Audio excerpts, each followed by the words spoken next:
Anyway, again, my name is Wielgos. I'm a meteorologist at the weather office in Paducah. And today we're going to talk about winter weather. And something that I take a lot of passion in is looking at deaths, whether it's tornado deaths or whether it's winter weather deaths. And this time around, I wanted to take a look at winter weather deaths. So the purpose of the talk today is looking at the circumstances behind the... Don't be laughing at Ricky. The circumstances behind winter weather deaths. So looking at what caused the deaths with the winter weather events. And then looking at those deaths and trying to figure out how do we mitigate those? How do we prevent these deaths from happening? So what I did is you look at, all you got to do is go to the web and click on winter weather. And there are tons of events that have happened that have killed people. And I wanted to look at what are those types of events and what are the things that are killing people. So what I did is I took a look at storm data. Now, with storm data, you can look at different databases. And so what I looked at is one where I can query just fatalities and just for winter weather events. So the database I looked at was from October 2006 through March of 2018. There were 177 pages of storm data that I went through and tried to parse out all the different types of deaths that occurred during the winter weather seasons. Now, 3 caveats to this is that, number one, the storm data publication is not the end-all be-all. It does not have every single death that ever happened. It is not going to be all-inclusive.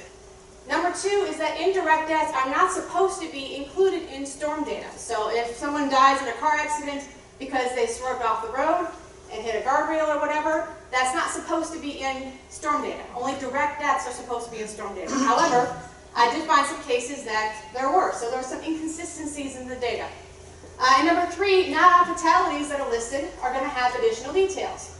Although you guys can't read the font up here, but this is just one entry from the weather office in New York talking about the weather event that happened. And all they have mentioned is direct fatality M49 and 2 question marks. It means a male, 49 years old, and they don't know where the death occurred. And nowhere in this diatribe of this big entry on storm data did they mention anything about what happened to that 49-year-old man.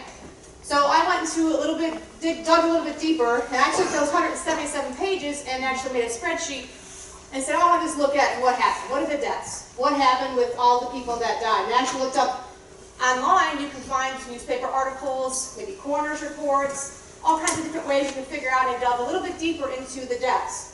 That 49-year-old man actually died from a tree limb that broke off and hit him in the head and killed him. So that's what I found about that. And even in doing some of the research, you come across deaths that aren't even in storm data. So I found, links like the December 2006. There was a man that was stranded and tried to find help, and he died of hypothermia, and that wasn't even in storm data.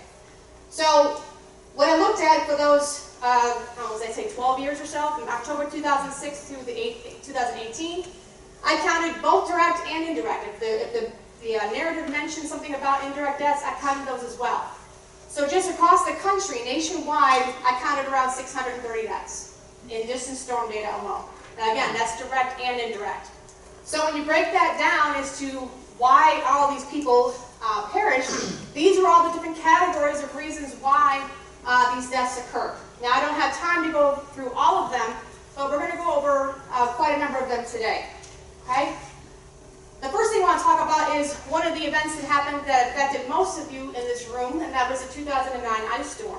And in that one event, we lost several people. One direct death from hypothermia, but look at all the other indirect deaths. That could probably be one of those things where a lot more probably happened, we just didn't hear about it.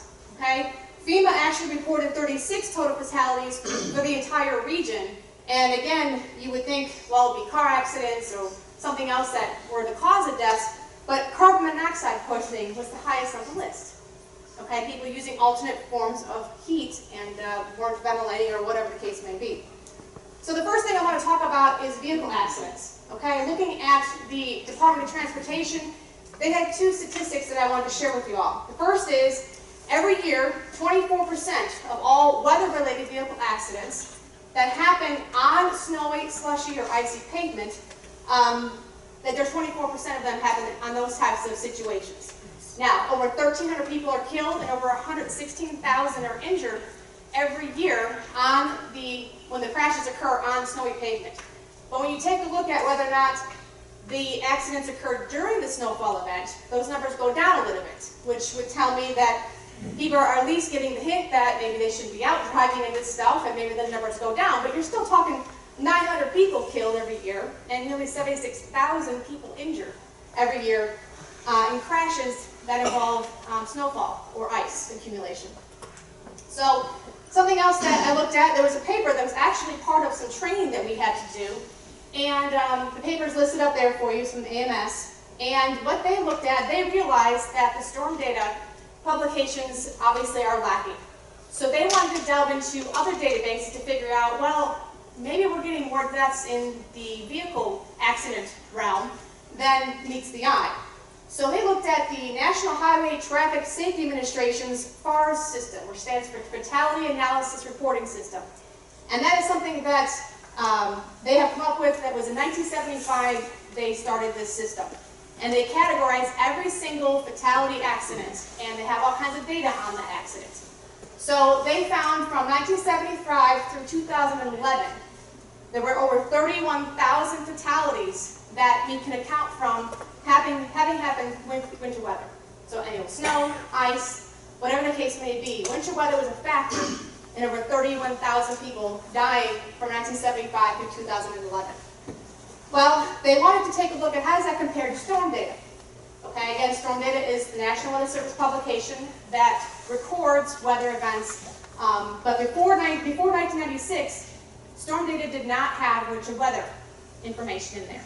So they wanted to compare apples to apples. So from 1996 to 2011, storm data only has 36, an average of 36 people dying each year from winter weather. Their data from the FARS, from the National Highway Transportation or Traffic Safety Administration, had 817. So quite a difference. So again, these kind of like the a silent killer there, where we're not seeing the full picture because storm data does not take into account those deaths from most highway traffic accidents. And I think it could be said for even lightning. I think lightning is one of those ones that's very underrated. We don't get a lot of reports from lightning deaths or injuries. But again, just some interesting numbers there. And this is a quote from the paper that I thought was very telling. And basically they're saying, hey, there's many factors that can lead to a fatal crash during the winter precipitation.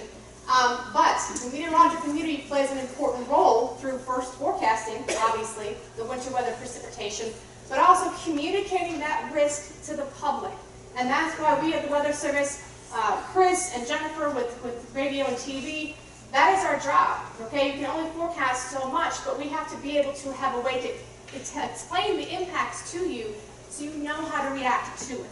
And that's what we're trying to do more and more of, is explain the impacts. How is that going to impact you all? So on all the causes of all the deaths that I have found from vehicle accidents, these were like the top 8 ways that the vehicle accidents occurred. And I know this should be as a surprise to you all. A lot of it has to do with speed. If there can be one thing that we can stop a lot of these accidents from happening, is speed. If everyone would simply slow down and reduce their speed, a lot of this would not happen. And there's a lot of data out there that suggests, police reports I've read, lots of different things I've read that makes it sound like that speed was the main factor in a lot of these accidents. So how do we minimize these traffic accidents? Obviously, we have to try to influence drivers' decisions. And that falls on our shoulders, trying to pinpoint exactly when the snow is going to occur, how bad is it going to be, how much snow we expect it to get, how are the roads going to be impacted. So there's a lot on us to try to make sure we get it right.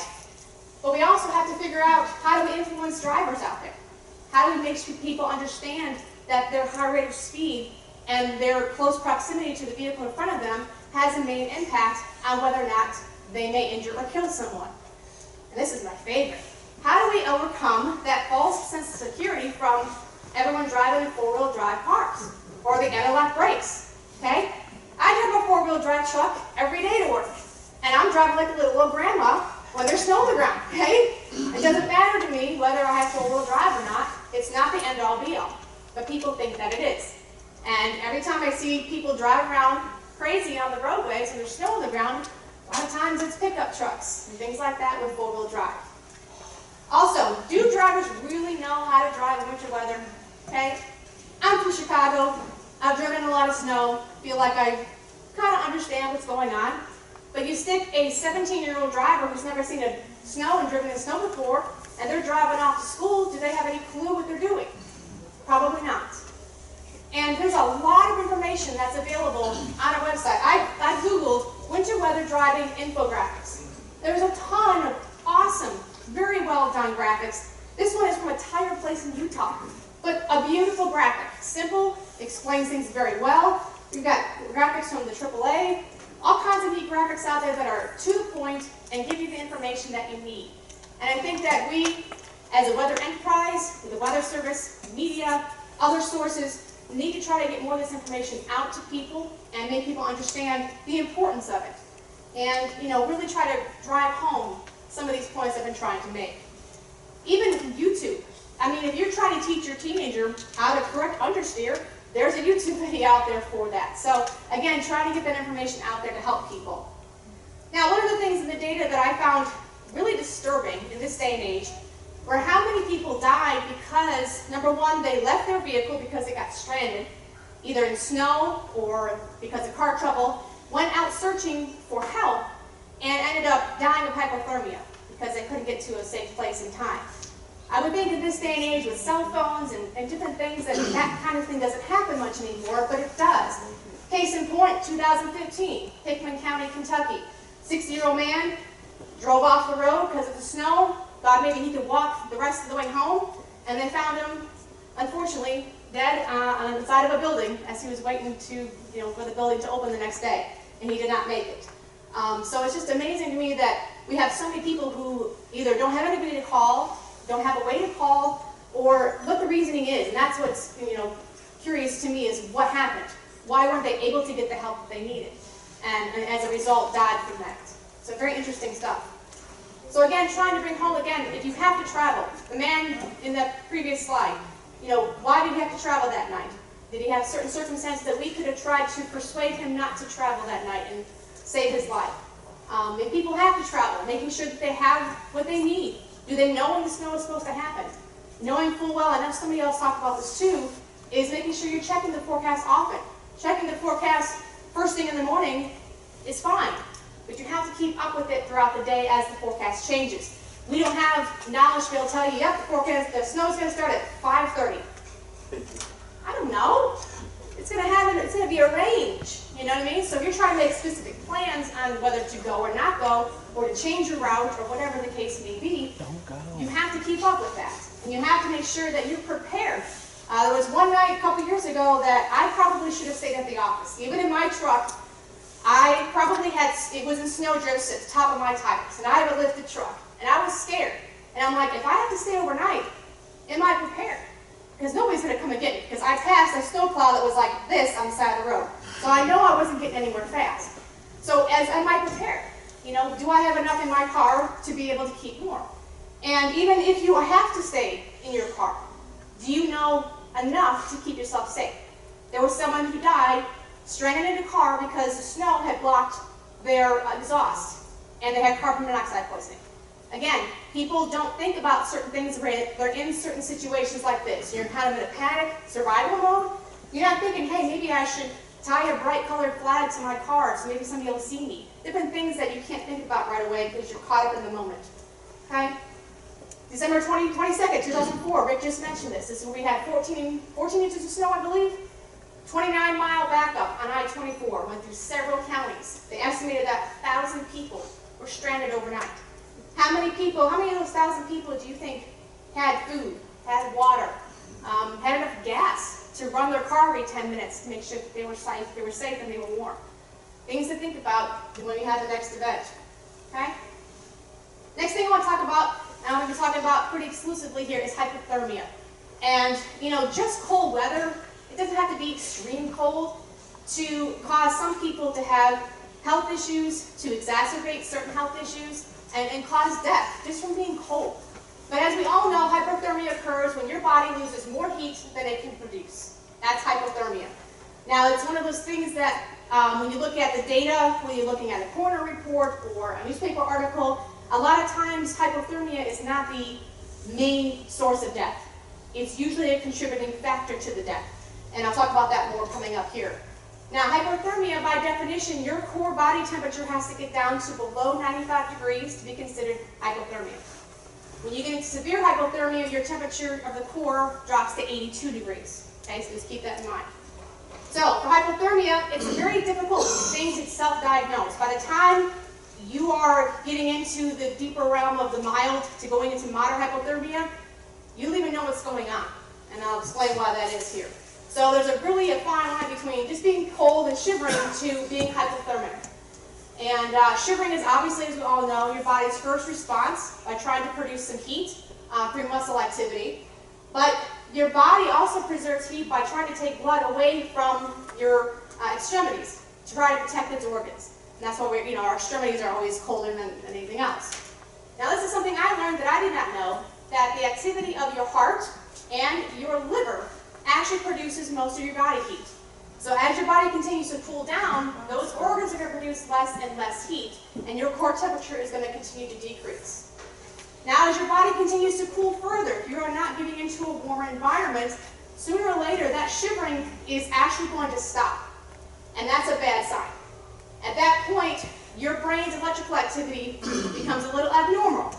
You get a little wonky, and you act a little more wonkier, because at that point, you become very combative, you get very confused, you don't know what's going on around you. And what kind of decisions do you think you're going to make in that state? Not very good ones. So once you reach that state, it's going to be, you hope somebody's watching you. When you get into severe hypothermia, you're pretty much rendered unconscious at that point, and you have a slow heart rate and your breathing is reduced significantly. And obviously, if your core temperature continues to drop, obviously death is inevitable. Now, what are some warning signs? Again, this is something I saw online I thought was great. Watch for the umbles. Stumbles, mumbles, fumbles, and grumbles. Confusion, obviously shivering at the beginning stages, but that will kind of taper off as you get deeper and deeper into the hypothermia. But it's something that happens gradually.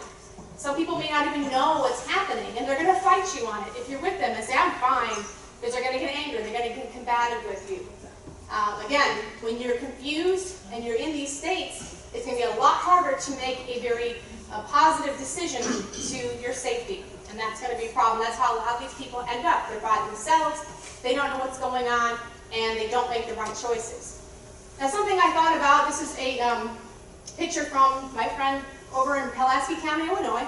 He's the emergency manager there, and I said, hey, he's a dispatcher there too, works as a dispatcher. I said, show me a picture of your 911 flip charts. If somebody calls in to 911 saying, hey, I got this guy, he's stumbling down the street, he's kind of talking to himself, he looks confused, what's the first thing you're going to think about a call like that? They're drunk, right? So what do you have in your arsenal here to say, maybe this guy's suffering from hypothermia?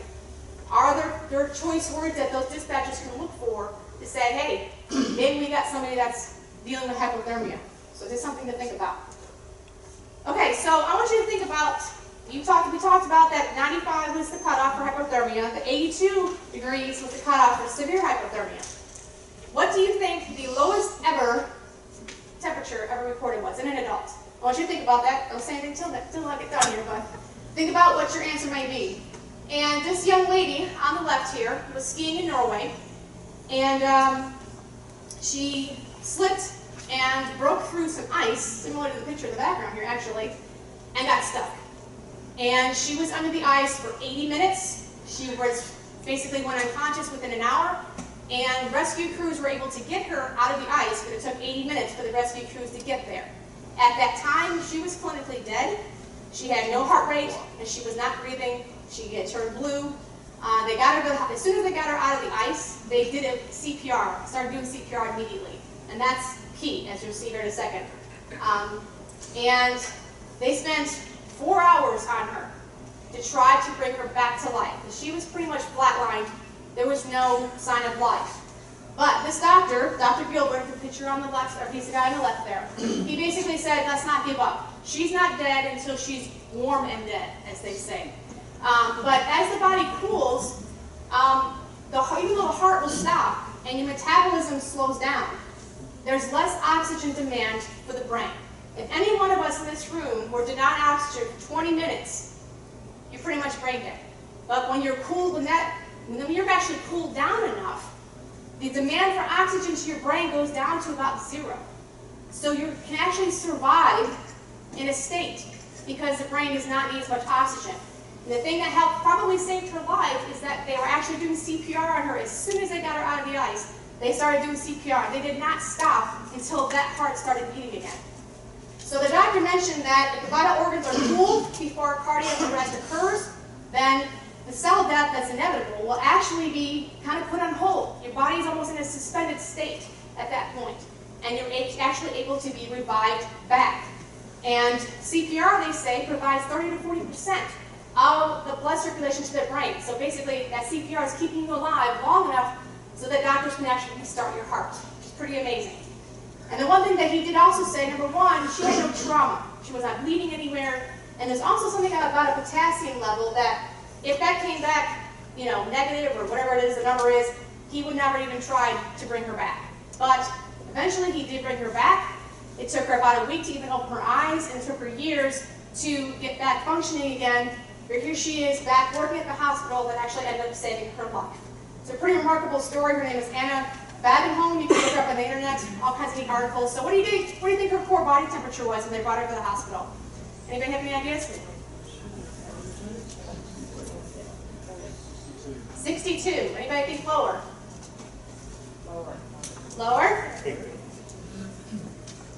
56.7 was what they measured her core body temperature was when she was brought to the hospital 2.5 hours after she fell into that ice. So pretty remarkable that somebody can be brought back to life, pretty much, just knowing about how the body works and what the body is able to do. Remarkable story there. So there's some hypothermia risk factors that I'm going to talk about really quick. Obviously, exhaustion is one, but I didn't see too much of that in the data. But older age was a big one. The ability to regulate temperature and even to sense cold is obviously lessens as you age. Again, the very young, I did not see too many cases of that. Mental problems, alcohol and drug use was a huge one. And certain medical conditions and medications can actually alter, obviously, how your body regulates temperature.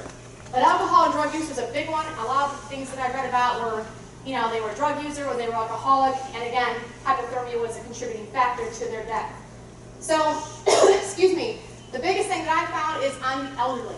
The elderly, people who live alone, and honestly, the homeless were the three, I think, the highest number in the genres of people that have died. So all these things I'm going to be listing up here are ways that people were found dead.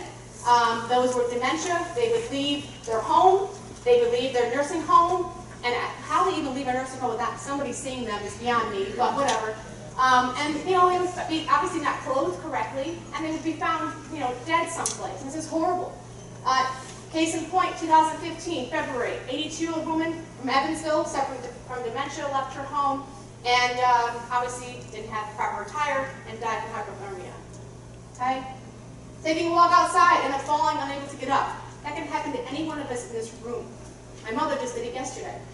So it's just, you never know when you're going to get tripped and break something and unable to get help. Case in point, 1997, January 10th, Orient, Illinois, which is up in our southern Illinois counties. 65-year-old woman slipped and fell and froze to death because she had no one to help her. Okay? I couldn't believe this actually happened. This is in storm data. An elderly couple replaced batteries in their thermostat, but they replaced them backwards. So their furnace never went on. Okay? Somebody in a wheelchair went outside of their wheelchair, tried to clear off, I think, a section of the snow, became stuck, had nowhere to go, had no one to help them. And they froze. Unintentionally locking themselves out. Again, it can happen to any one of us. Okay? Case in point, just a couple years ago, 85-year-old Paducah man died of hyperthermia by locking himself out of his house. Okay? No, this is a huge one. Either no heat, they didn't want to pay for heat, they don't want to put the heat on. The temperature was set too low, or the actual furnace itself was faulty. That was a number of cases I saw of that. And temperatures don't need to be at freezing to actually be deadly, especially if you're wet. If you have temperatures even in the 50s and you're soaking wet, hypothermia is going to set in much faster for you at that point. Okay? And victims of hypothermia are not elderly. What do you consider elderly? You know what I mean? Is 65 considered elderly? I don't think so.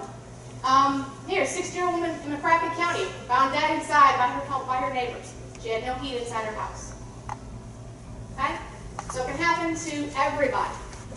So I'm not going to read this all to you, but there are a number of things out there. Great graphics, again, on the web that explain, again, choose your sources, right, Chris? Choose the right sources and trying to figure out how to deal with mild hypothermia. Now, when you get into moderate, and especially severe, obviously, you have to be taken to a hospital. They have to basically rewarm you from the inside out. And there's no other way to get cured from hypothermia in that realm. But there's all kinds of neat graphics that I found on the web that explain how to do all that. The last two things I'm going to talk about is alternate heat sources and shoveling snow. Now, according to the National Fire Protection Agency, the second most common cause of home fires and fire injuries were actually heating equipment in the home. And the third leading cause of fire deaths in the home. So it's a huge deal. And there's all kinds of write-ups on this. And it said over half the homes that had fire deaths were because basically people put these heating equipment things too close to things that can burn. Okay? Too close to, it's like the picture shows here. Yeah, too close to curtains, too close to the carpet, whatever the case may be. So again, trying to remind people, we do this every time we have power outages and things like that, to remind people 3 feet is how far you should have your heating equipment away from anything that's combustible, placing it on an unflammable surface, so no carpet, things like that. And again, this is another case in 2009, that was the ice storm. We did have someone that died in a fire caused by an alternate heat source. So it happens. Okay? Never leaving a heat source running while sleeping. Well, I think that's what happened to this DeCoy man in Illinois. He was residing in a kind of an outside structure, and he was heating it with a space heater. And he probably turned it off because he knew it's probably not a good idea. But then it got too cold, and he succumbed to hypothermia, unfortunately. So these things happen, these people maybe not realizing exactly the full extent of the consequences of leaving things off. Using heaters that are safety tested, obviously. Proper ventilation is a big one. You saw from the ice storm how many people died from carbon monoxide poisoning. And that's a big deal. Having a carbon monoxide detector, or just make sure that you are ventilating your home properly, is a big deal. Testing smoke detectors. Again, fires are a big cause, obviously, due to these alternate heat sources. Having smoke detectors is obviously pretty much a no-brainer when it comes to that. People have furnaces where the roof gets covered with snow. Sometimes those vent covers get blocked with snow. That's a big problem as well. All right, last thing I want to talk about is shoveling snow. There's all kinds of news articles out there about people who have died while shoveling snow. And again, this is going to be one of those indirect type death things where it would not go down necessarily in storm data. And here recently, not recently, but here locally, in the 04 storm, we had a 64-year-old man die of a heart attack in Graves County, Kentucky. So with snow shoveling, obviously, it's going to be straight on your heart. But even pushing a snowblower, even walking through a deep snow drift can have impacts on someone, especially if they have pre-existing health conditions. And they're saying that it can be even more strenuous than even running full throttle on a treadmill. If you think about how much stress you're putting on your body in that case. So with snow shoveling, obviously who's at risk? People who already have had heart attacks. If you already have heart trouble, have had a heart attack, you shouldn't be out there shoveling snow, obviously. People with other possible health issues that could exacerbate things if you're shoveling snow, obviously not a good thing to be doing. But there's certain things that you can do to try to prevent putting that much more stress on your body before you shovel. You know, don't shovel right away when you wake up. Don't shovel after you had a heavy meal. You know, warming up before you start shoveling. Shoveling in smaller loads, things like that to help you. And how much do you think a cubic foot of snow weighs? Have like dense, wet, dense snow. Any ideas? You think a cubic foot, so take a ruler and make a cube out of it. How many pounds do you think a cubic foot of heavy snow weighs? 25. Yeah, about 20 pounds. That's how much it would weigh. So that's a lot of weight, and that's just one shovelful. Thinking about doing that 300 times, and you've got quite a workout on your hands. So anyway, that's all I have for you guys today. Are there any questions or comments on any of that before I turn it over to Mr. Dirk? Okay.